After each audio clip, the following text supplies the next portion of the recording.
তো বন্ধুরা, আজকে আমি তোমাদের সাথে একটা নতুন রেসিপি শেয়ার করতে চলেছি। তো চলো দেখে নাও। তোমাদের পক্ষে নতুন না, কিন্তু আমার পক্ষে নতুন, কেন সব দিন তো আমরা বানিয়ে খেতে পারি না, তার জন্য আমাদের কাছে নতুন। তো চলো দেখতে থাকো আমি কি আজকে রান্না করতে চলেছি। তো এইগুলো দেখে তো তোমরা বুঝতেই পারছো আমি কি রেসিপি বানাতে যাচ্ছি। তো আজকে হবে ফ্রায়েড রাইস। তো তোমরা কে খেতে ভালোবাসো অবশ্যই আমাকে জানিও। তো দেখো, এখানে হচ্ছে গাজর, এখানে হচ্ছে ক্যাপসিকাম, এখানে হচ্ছে মটরশুঁটি, এখানে হচ্ছে বিনস, আর এই পেঁয়াজ রসুন আদাগুলো আমি আলুর দম করবো বলে আমি ওখানে রেখে দিয়েছি। তো দেখো সব কিছু আমি কেটে নিয়েছি। তো এই দেখো এখানে কাজু কিশমিশও আমি কাজুটা ছোটো ছোটো করে কেটে নিয়েছি। তো এই দেখো এখানে হচ্ছে আলু সিদ্ধ হয়ে গেছে।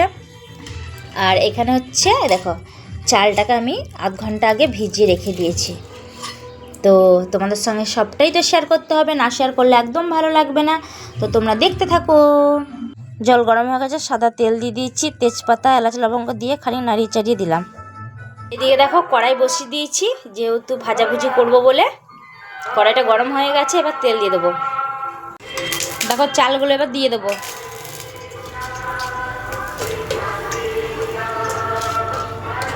গরম হয়ে গেছে, দিয়ে দিলাম শুকনো লঙ্কা, তেজপাতা, জিরে।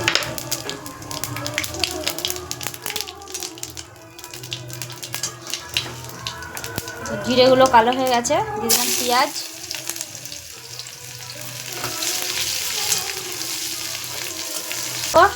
কাজু কিশমিশ, তারপরে বিনস, গাজর, ক্যাপসিকাম, মটরশুঁটি সব ভাজা হয়ে গেছে।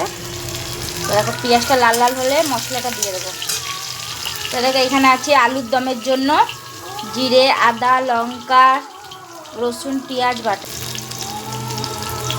দেখো পেঁয়াজটা লাল লাল হয়ে গেছে, মশলাটাকে দিয়ে দিচ্ছি।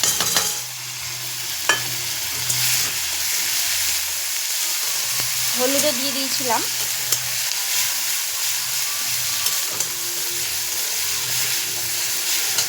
আলু ছাড়িয়ে রেখে দিয়েছি, হচ্ছে স্বাদ অনুযায়ী লবণ। টমেটো আছে, টমেটো দেবো না, কারণ টমেটো দিলে তরকারিটা আমার ভালো লাগে না, একমাত্র চিকেনে টমেটো ছাড়া ভালো লাগে না। দেখো ভাতগুলো মানে ঠান্ডা করতে দিয়ে দিলাম, দেখো দুটো থালায়।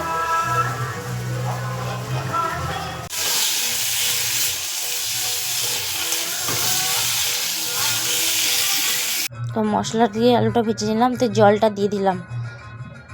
অল্প পরিমাণেই জল দেবো, যেহেতু আলুটা তো সেদ্ধই আছে, তোমরা ভালোভাবে দেখেছো। তো জলটা দিয়ে এখন নাড়িয়ে চাড়িয়ে দেবো। আলুর দমটা হয়ে গেছে, কালারটা কি দারুণ এসছে বলো। কালারটা দেখো হেভি সুন্দর হয়েছে। তো এবার নামিয়ে দেবো।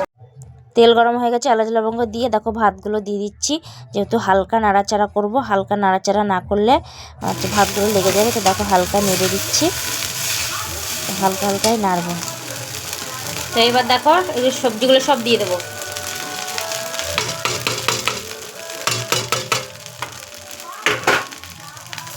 নেড়ে নেবো।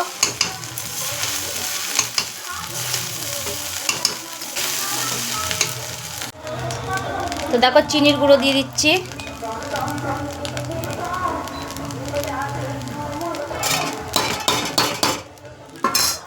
চিনির গুঁড়োটা দিয়ে এবার নেড়ে দেবো।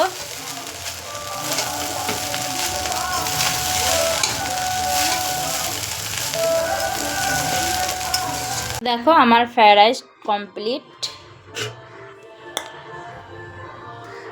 কীরকম হয়েছে দেখতে অবশ্যই কমেন্টে জানিও।